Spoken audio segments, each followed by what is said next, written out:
everybody. I'm Tyrone Bowman. This is Tyrone Bowman Tonight. According to CNN, federal charges have been filed against 5 people linked to a recent attempt to bribe a juror to help us secure a not guilty verdict in the trial of over a $250 million fraud scheme that exploited a federally funded child nutrition program, the U.S. Attorney in Minnesota announced in a news conference this past Wednesday.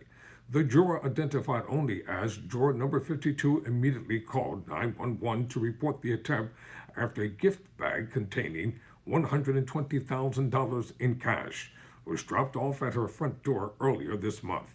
FBI Special Agent Travis Wilmer said in an affidavit filed June 3rd in federal court.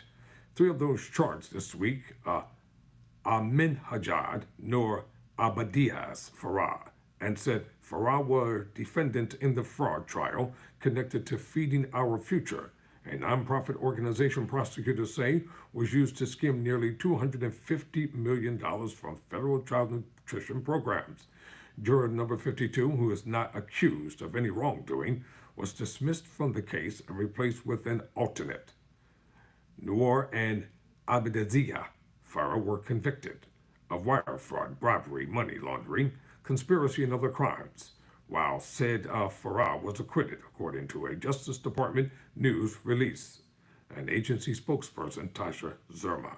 Court documents state Juror 52 was targeted because she was the youngest juror and they believed her to be the only juror of color, meaning a black person. Stop using us as insignificant individuals.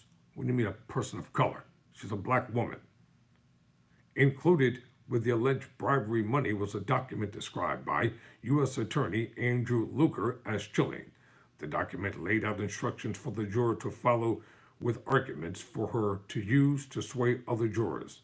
The indictment states those arguments focus on an assertion of prejudice by the government based on the defendant's immigration status and race, according to the indictment. Luger said the note inside the gift bag also included a clear message to the juror that read, "You alone can end this case," quote unquote. Noor recruited Ladan Ali, a woman who attempted to follow the juror home after the first day of closing arguments, and 2 days later dropped off the gift bag containing the bribery money at the juror's house and gave it to a relative. The indictment said Farah allegedly provided the funds. Another defendant, Abdullah Karam Farah, accompanied Ali, videotaped her dropping off the money. According to the indictment, Abdiza Farah said Farah and Abdul Rukamam, I probably messed that up, my bad, are their brothers. CNN has reached out to attorneys for all 5 defendants for comment. The charges they face include bribery of a juror, conspiracy to bribe a juror, and corruptly influencing a juror. When the alleged bribery attempt was announced in court, all defendants in the trial were ordered to turn their phones in to authorities. Abdiziz Farah engaged a factory reset in an attempt to wipe all the data from his device, according to court documents. He also faces a count of obstruction of justice connected to that allegation. Recovered videos from the phones of the defendants include recording to the bribe money being dropped off at juror number 52's home. According to the indictment, they took the video to ensure that the money was delivered and as evidence to show juror 52's complicity if she accepted the bribe but did not follow through with a not guilty verdict, the indictment states.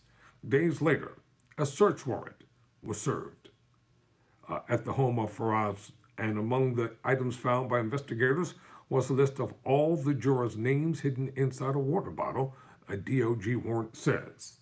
Fingerprints from the bag of money led investigators to Ladan Ali. Leader said during Wednesday's news conference, Luger shared surveillance images, he says now, which shows Ali in a rental car following juror 52 home from court. This is something. This is more than just a mob movie. This is a chilling attack on our system of justice, he added. They studied her, followed her, and determined that she would succumb to their scheme.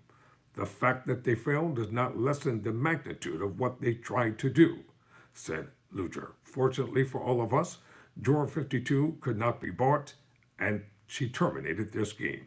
The sophistication and intentionality of this plot cannot be overstated, said Luger, adding Juror 52's movements were tracked night and day.